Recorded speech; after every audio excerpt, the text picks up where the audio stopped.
Pedro Solano es nuestro más reciente invitado.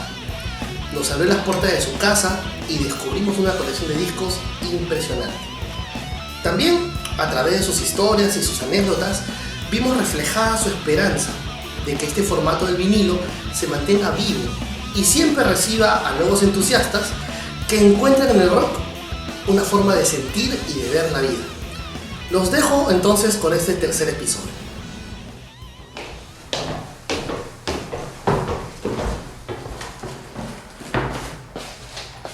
Welcome to my nightmare.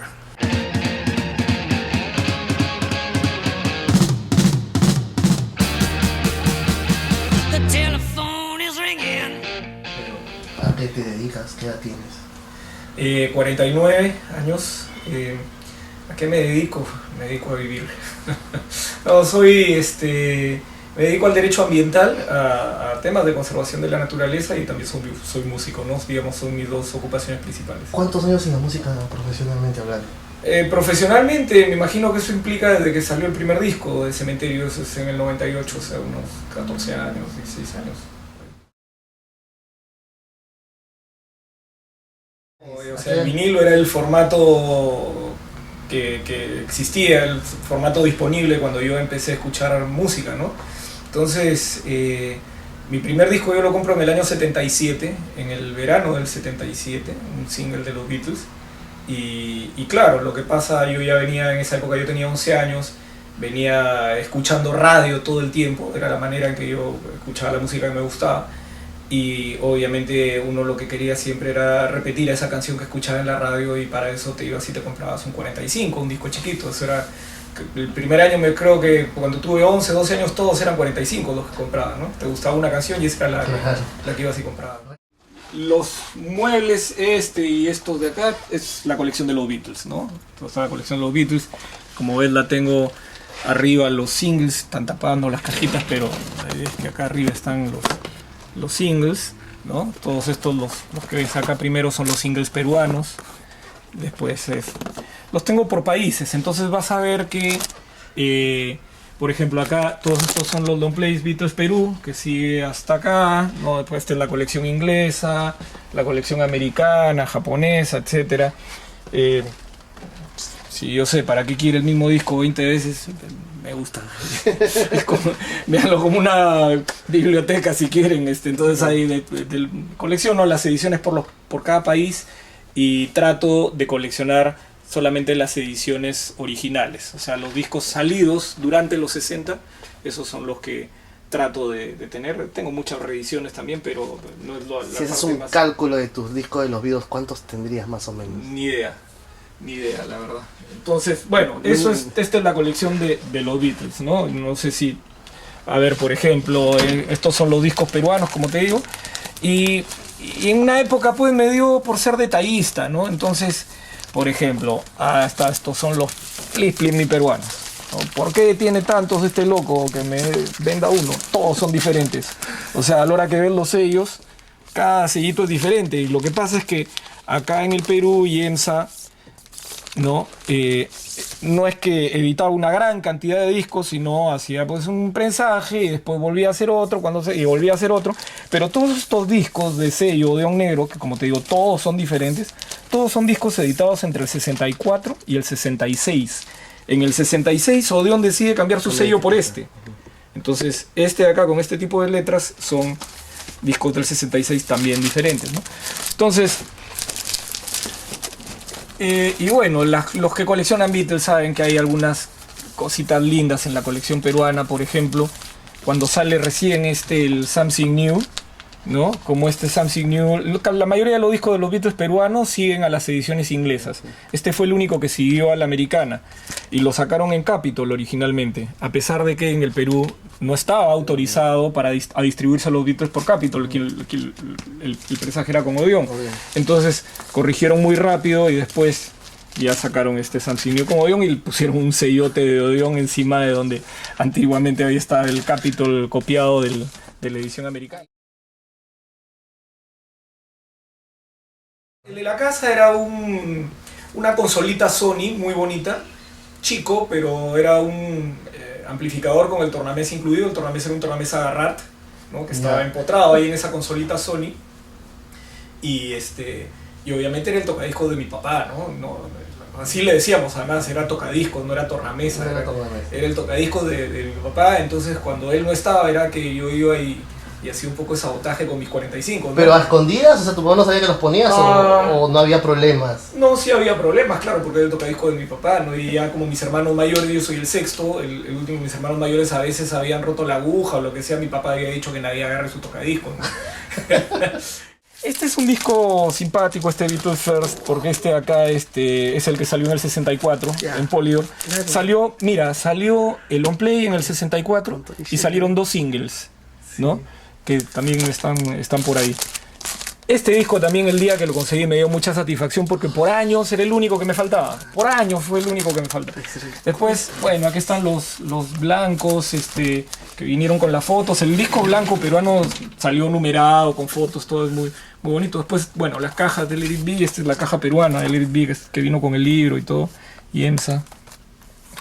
¿Qué otra gracia hay en la colección peruana?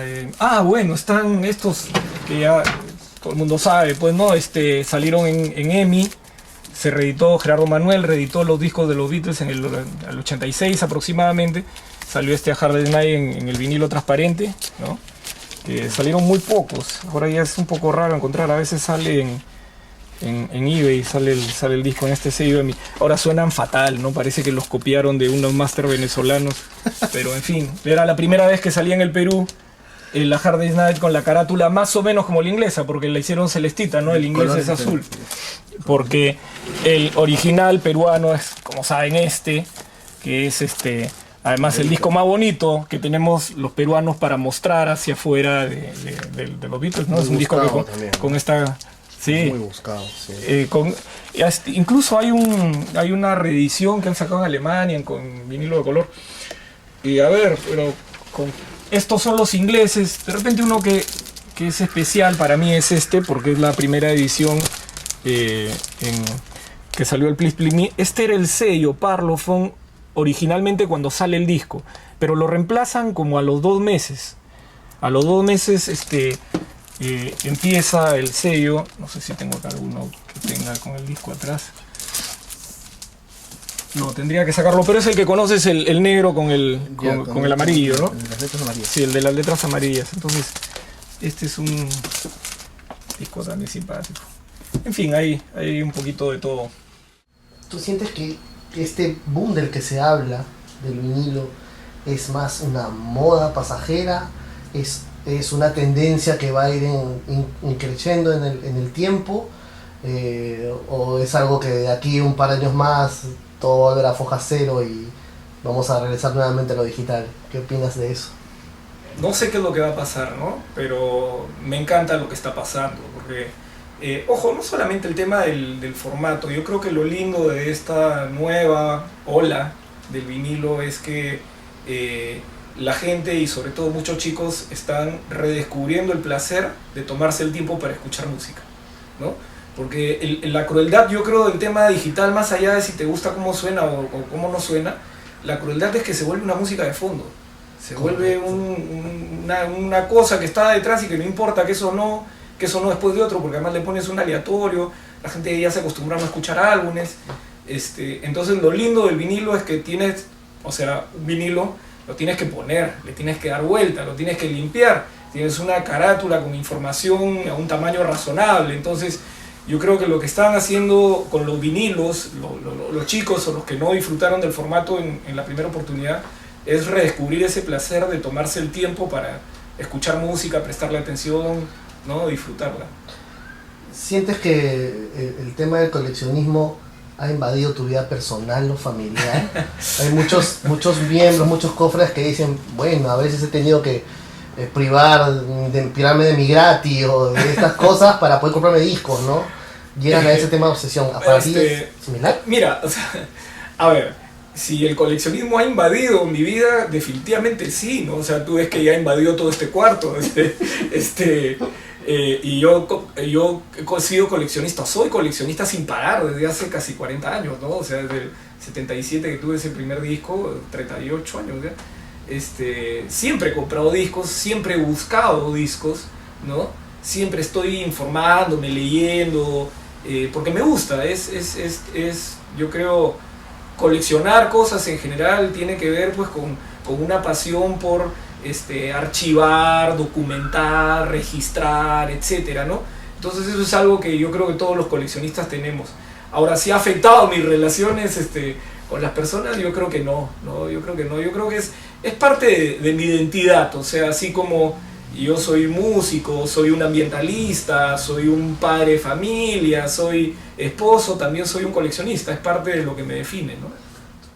Los Beatles a su fan club le mandaban un disco, unos saludos por Navidad con mensajitos, y estos son, ¿no? eran discos que eran flexis, o sea, discos de plástico, yeah, ¿no? Que son estos de acá, es la Navidad del 6.4, Navidad del 6.5, y venían con un newsletter, ¿no? Con novedades. Sí, 6.6. Claro, o sea, deseando feliz Navidad el 66. Acá esta es una carátula que diseña, creo que me parece que es John con Ringo, los que hacen el dibujo. Estos son los flexis navideños. Que después estos flexis navideños, lo simpático es que cuando en el 70 cierra, o sea, los Beatles ya están separados, no había salido el Let It Be, el fan club cierra también, y lo que hacen es arman un long play con todos los saludos para mandarle ese año a la gente, ¿no? Entonces, a ver dónde los tengo. Entonces, acá es el inglés, ¿no? Te arman este disco que igual lo mandaron por correo, o sea, no se vendía, ¿no? Este es el inglés, y en Estados Unidos le hicieron una carátula más bacán. El de Estados Unidos, ¿no? Le hacen una carátula más bonita. Acá es el disco navideño, ¿no? Ahora, el tracklist es el mismo. El tracklist es el mismo. Ahora, siempre los discos americanos, que es un mercado más grande, hay más discos, claro, ¿no? El mercado inglés es más pequeño, el fan club también era más pequeño en Inglaterra, por increíble que parezca, porque son menos gente, ¿no? Menos gente, entonces hay menos discos de eso. Bueno, y eso es Beatles. Después están los solistas, ¿no? Igual por países de solistas sí no me interesa tanto tener de todos los países del mundo. Normalmente en solistas trato de tener la colección peruana, la inglesa y la americana, ¿no? Nada más. Sí. Si te cae algún otro país ya no es mucho de tu... A veces sí es que la carátula es distinta o tiene alguna gracia por ahí que lo guardo, pero no es que lo estoy buscando, o sea, si cayó bien, si cae, pero cae. Sí cae. Pero no es que lo esté buscando. Y luego, entonces, acá ya son discos de otras bandas, o sea, todo esto es rock inglés, ¿no? Que yo escucho de todo, entonces, no sé, pues me encanta una banda como los Kings, y acá tengo todos los discos de los Kings, ¿no? Un poco, los tengo por orden alfabético, es la manera más fácil para mí de las cajas, poder, las cajas de sí, Zeppelin. Son una maravilla, oye, qué bien suenan esos discos.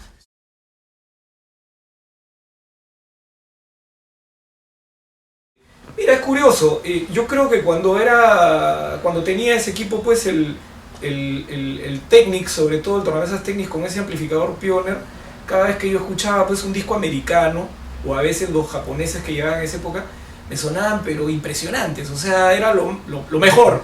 Y más bien cuando escuchaba un disco inglés en esa época, me sonaba opaco, siempre le metía un poco más de agudos o lo que sea. De repente era también el tema del sonido, que uno estaba acostumbrado en esa época, que el sonido para el rock era una curva, ¿no es cierto? O sea, tú le ponías todos los bajos arriba, le bajabas los medios y lo volvías a subir para los agudos. Entonces, los americanos, los japoneses, como que lucían bien en esa parte, en esos equipos.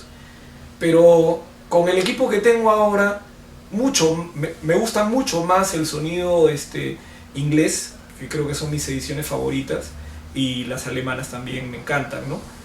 Son impresionantes, porque sabes que tienen cuerpo, tienen presencia, y lo otro es las ediciones, siempre las primeras, las más antiguas, tienen la ventaja de como directamente pues para imprimir las carátulas, todo ya viene del máster, tú ves las fotos, siempre son muy claras.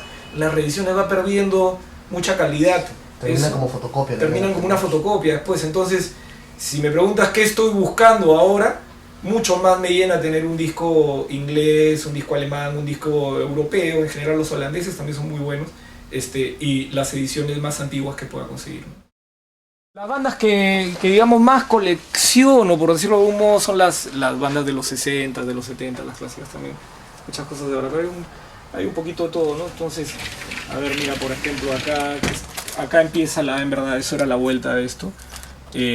Acá, no sé, Si Beach sacas del cuadro a los Beatles en los 60s, ¿bandas americanas o inglesas? Inglesas de todos modos. De todos modos. Inglesas de todos Ah, ya modos. no hay Mira, Beatles de por medio. los Beach Boys me fascinan, tengo muchos discos de ellos, pero no, o sea, Kings, Who, Animals, Rolling Stones, o sea, Tremendo oleada. Yardbirds, hay Small Faces, tienes un montón de banda bacana, ¿no? Si tienes un disco que sea favorito que podemos escuchar, que tú encuentres un particular buen sonido en el disco. Uy, hay ¿No? tanto, O sea, sí. Alberto, por ejemplo, cuando le preguntamos, bueno, ¿qué disco puedes poner para escucharlo? Y sacó su disco de Yes, y la verdad es que como sonó el video sonó espectacular, ¿no? Yeah. De repente debes tener un montón, ¿Qué pero sí? o sea, uno que se te viene Sí, rápido a la por mente, ¿no? acá, déjame mirar. Bueno, aquí está Bowie. Bowie me encanta. ¿Sabes qué disco suena lindo? Acá el Pin-Ups. Puedes ponerte Ah. un tema para filmarlo.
Yo recuerdo con mucho cariño la época de comprar discos en la avenida Bancay, ¿sí? Por la Biblioteca Nacional, ¿no? Era muy chico en esa época, te estoy hablando del año 77, 78, 79, o sea. Y después cuando los vendedores se pasaron ahí, más bien por la Villarreal, ¿no? Ah. Toda esa época la recuerdo con mucho cariño. Entonces, por ejemplo, a ver, uno de los vendedores que ya falleció, Carlito Sapsi, él tenía muy buenos discos, siempre llevaba muy buenos discos, pero llevaba long plays nada más. Entonces cuando él ve que yo compraba muchos Beatles, ¿no? Y él me dice, oye, yo en mi casa tengo algunos discos chiquitos con carátula de varios países, argentinos, alemanes, americanos, ¿no? Digo, sí, qué bacán. Digo, ¿cómo hacemos? Si quieres anda pues el domingo a mi casa, ¿no? Vivía en el Agustino. Y claro, me acuerdo de ir, tomar 2 micros creo para que me lleven. Yo estaba en La Victoria, en Santa Catalina, para llegar al Agustino. Y encontrarme pues ahí, primero había que ir a despertarlo a Carlos porque se había metido un tremendo trancón la noche anterior, ¿no? Y te estoy hablando, o sea, yo tenía 14 años, ¿no? Entonces para mí era una aventura, de verdad. Ir a despertarlo, hablar con la mamá lo puteaba y todo, ¿no? Y sale, él va a buscar, vamos a su azotea, abre un cajón que sacaba 20 cosas y al final saca un paquetón de discos y me dice, estos son, a ver, chequea si te interesa. y era pues la joya más grande que yo había podido ver a esa edad, ¿no? O sea, y hasta ahora son discos valiosos, ¿no? O sea, y valiosos no solamente porque sean raros o lo que sea, eran bonitos. O sea, eran los discos de los Beatles, BJ con carátula, o Swan, ese She Loves You con la carátula. Era un disco alemán de All You Need Is Love, que la carátula es muy linda, muy colorida. Era el EP de Magical Mystery Tour, que yo primera vez que lo vi. O sea, todo eso ahí, ¿no? En un domingo en el Agustino con Carlitos Sapsi, él totalmente, como te digo, resaqueado. No sé si producto de la resaca o de que yo le caía bien, me los vende muy baratos, muy baratos. Recuerdo con mucho cariño esa compra, es una de mis compras más felices. O sea, yo saliendo de su casa, subiéndome al micro y no pudiéndome creer que me llevaba todos esos discos, ¿no? Que todos esos discos y son las los cosas tenía. que te hacen aferrarte a tu infancia, ¿no? De repente vas a poner ese disco y... No, siempre vas que a yo, rememorar mira, todo todos eso, esos discos ¿no? los tengo hasta ahora, a pesar de que mejoré algunas copias, no he querido deshacerme de eso, porque eso fue un momento especial. Después, ¿qué más? Bueno, otro momento especial es muchos años después, cuando yo empiezo a cambiar discos con coleccionistas de otros países, ¿no? Y era una época bien interesante porque, ¿cómo era este asunto? Era en el largo plazo, ¿no? O sea, tú primero publicabas pues tu anuncio, coleccionista, quiere intercambiar discos de los Beatles con quien sea, y lo ponías en una de las revistas de coleccionistas internacionales, donde habían otros que habían puesto avisos. Te escribías por carta, tu carta llegaba 2 semanas después, el otro si le interesaba te contestaba y tenías una respuesta un mes después, que te decía me interesa, mándame tu lista, le mandabas una lista, entonces te das cuenta que pasaba mucho tiempo en mándame tu lista, te mando mi lista, te ponías de acuerdo en cómo era el valor de intercambio y mandabas tus cajas con tus discos y recibías después una caja con discos. Pero entonces uno le había dedicado tanto tiempo, ¿no?, a una transacción, que no te digo una transacción de 80 discos, una transacción de 2, 3 discos, a veces de uno solo, le habías dedicado todo eso, que cuando llegaba el bendito disco que tú habías intercambiado, que te temblaba la mano, ¿no? O sea, yo llegaba a mi casa a veces, el cartero siempre iba en las mañanas, al mediodía yo estaba en la universidad, y mi mamá me decía, pues, llegó el cartero, puta, qué felicidad, pues, qué disco será, ¿no? Y yo en esa época, eso te estoy hablando de haber sido entre el 88 y el 95, por ahí en ese periodo, es que yo intercambié mucho, intercambiaba con una persona de Japón, otro de Alemania, otro de Estados Unidos, ¿no? Entonces era muy bacán, muy bacán. Esa época también es bonito, ¿no? O sea, entonces era lo que ellos te pedían, que querían, y lo que tú les pedías a ellos y te lo iban a buscar, ¿no? Sí, el orden alfabético acá hasta la Z. Que hay por acá, pues está The Who, sería White. The Who es tremendo bandón, ¿no? Sí. No, es una maravilla. Y después, acá al otro lado, hay este juguete que esto lo compré en Quilca, no hace mucho, haber sido hace unos 15 años, más o menos, 10, 15 años. ¿Operativo o lo tienes así? No, estaba operativo cuando me lo vendieron y no sé en qué momento se malogró ya. Es un ahorro ahora. Y acá están los discos de rock latinoamericano, ¿no? O sea, tengo... acá hay rock argentino, estos de otros países latinoamericanos, españoles, rock brasilero, que básicamente en verdad más que rock brasilero es Legión Urbana, Paralamas y Titás, y rock peruano, ¿no? Rock peruano que está acá, y después también algo de cumbia, algo de valses, me encantan los valses. Tengo también disco de fútbol peruano. Retomemos un poquito el tema con la familia. ¿Tienes alguien particularmente en tu casa que comparte tu afición con esa misma pasión que tú? Hemos hablado fuera de cámara. No, mira, por la música, mi hijo, ¿no? A todos nos gusta la música en la casa. Yo tengo 2 hijos y a mi esposa también le encanta la música. Es más, yo creo que nos hicimos enamorados porque ella era fan de Queen y a mí me gustaba mucho Queen. Pero mi hijo, mira, él toca guitarra, él sigue a bandas, él, ¿no? Me has contado de eso ya. Va a conciertos, sí. Me hace mostrar los autógrafos que Sí, claro, él los consigue. Ahora, él no es de coleccionar como yo, ¿no? O sea, pero sí, se sienta conmigo, escuchamos la música juntos, tiene sus propios CDs, tiene sus propios DVDs, ¿no? Bueno, en primer lugar, esperando que hayas disfrutado la entrevista tú tanto como lo he disfrutado yo. Sabía que venía acá a aprender un poco y lo he hecho, así que No sé si tienes un saludo final, unas palabras finales para la gente del grupo que pronto va a ver este video. No, gracias a ti, Gustavo, a Daniel, a Manolo, que fue quien me contactó inicialmente por correo. Gracias por venir acá, y un saludo para toda la gente de Rock Vinyl Sound. ¿No? Sigan escuchando discos, sigan girando la música que les gusta, y qué lindo que la música nos una, ¿no? O sea, la música es lo que está detrás de todo esto. O sea, no importa en verdad ni el objeto ni el disco, lo importante es la emoción que te puede transmitir una canción, ¿no? Y esa canción te alegra, te emociona, te acompaña, ¿no? Es tu amiga. Entonces, qué bacán que nos una esa pasión por la música. El amigo que no falla, la música. Nunca, ¿no? Siempre está ahí. Siempre está ahí, siempre está ahí. Oye, Pedro, muchísimas gracias. No,